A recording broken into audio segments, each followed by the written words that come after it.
Supreme court ने शुक्रवार को संभल की शाही जामा मस्जिद की कमेटी की याचिका पर सुनवाई के दौरान संभल नगर पालिका की ओर से जामा मस्जिद के पास स्थित कुएं के संबंध में जारी नोटिस के तामील पर रोक लगा दी है। सुप्रीम कोर्ट ने याचिका पर सुनवाई के दौरान नोटिस जारी किया है। याचिका में कुएं के संबंध में यथास्थिति बनाए रखने की गुहार लगाई गई है। सुप्रीम कोर्ट ने कहा है कि संभल के शाही जामा मस्जिद के परिसर में स्थित कुएं के संबंध में उनकी इजाजत के बगैर कोई कदम न उठाया जाए। अदालत ने 2 हफ्तों में स्टेटस रिपोर्ट पेश करने के निर्देश दिए हैं। नगर पालिका ने कुएं में पूजा करने संबंधी नोटिफिकेशन जारी किया था। देखिए, अब इस मामले में आगे जो सुनवाई होगी वो 21 फरवरी को होगी और ये आवेदन मस्जिद कमेटी ने सुप्रीम कोर्ट के सामने दाखिल किया, जिसमें उन्होंने मांग की कि इस तथाकथित मस्जिद के जो बाहरी साइड पे एक कुआं है, जिसको वो मानते हैं कि पार्शली वो मस्जिद का हिस्सा है, पार्शली बाहर है, उस कुएं पे स्टेटस को यथास्थिति मेंटेन की जाए। और इस पे कोर्ट ने यूपी सरकार से, यूपी गवर्नमेंट से स्टेटस रिपोर्ट मांगा है और हमसे भी अपना काउंटर एफिडेविट मांगा है। हम लोग भी प्राइवेट रिस्पोंडेंट्स के लिए हम लोग अपना काउंटर एफिडेविट कोर्ट के समक्ष दाखिल करेंगे और हमारा स्पष्ट रूप से मानना और कहना है कि ये जो तथाकथित वेल है, ये इस तथाकथित मस्जिद के बाहर है, इस मस्जिद के अंदर नहीं है और इसलिए वहां पे पूजा पाठ चलती आ रही थी, जिसको गलत ढंग से रोका गया। नहीं, कोई रोक नहीं लगाई है।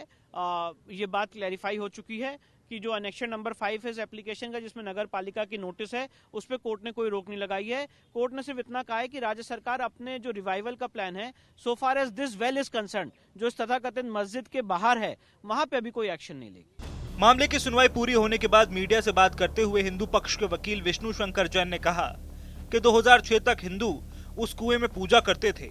इलाके में एक समुदाय की संख्या बढ़ जाने से हिंदुओं ने वहां जाना बंद कर दिया। अब उसे मस्जिद का कुआं साबित करने की कोशिश हो रही है। अगली सुनवाई में वो इस बारे में सबूत कोर्ट में रखेंगे। ये कुआं विवादों में इसलिए आया क्योंकि जिन लोगों को विवाद उत्पन्न करना है वो तो उत्पन्न करेंगे ही करेंगे, और कैसे कब्जा किया जा सकता है ये इसका जीता जागता उदाहरण है। कंप्लीटली इस मस्जिद के बाहर है ये कुआं। मेरे पास फोटोग्राफ्स हैं, मैरिज कार्ड हैं, जहां पे 2006 और उससे पहले से वहां पे लोग जो न्यूली वेडेड विवाहित दंपति हैं वो वहां पे अपनी पूजा करते थे। न्यूबॉर्न जो शिशु हैं वो अपनी वहां पे पूजा पाठ करते थे। वहां बराबर पूजा पाठ होती चली आ रही थी, कुआं पूजन जिसे कहा जाता है, और हाल फिलहाल में उसको रोक दिया गया। तो यहाँ पे उल्टी बात की जा रही है। जो पूजा पाठ रोकी गई है उसको रिवाइव करने के बजाय कहा जा रहा है कि जो पूजा पाठ रोक दी गई है उसको वैसे ही मेंटेन किया जाए। तो ये मामला इस समय सुप्रीम कोर्ट के समक्ष है और हम कोर्ट के सामने अपना रिप्लाई फाइल करेंगे।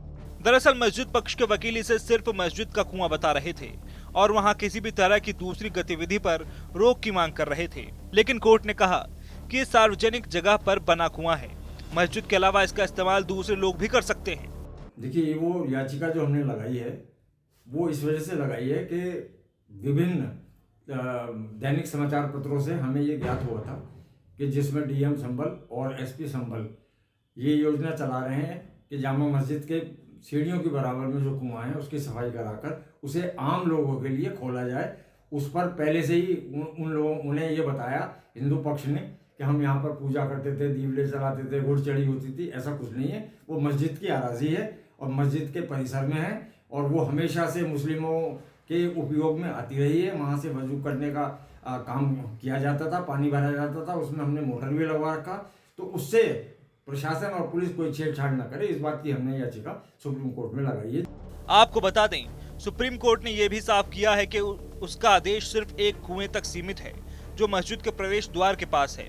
संभल में जिन दूसरे कुओं और बावड़ियों की प्रशासन खुदवाई करवा रहा है उस पर कोई रोक नहीं लगाई गई है।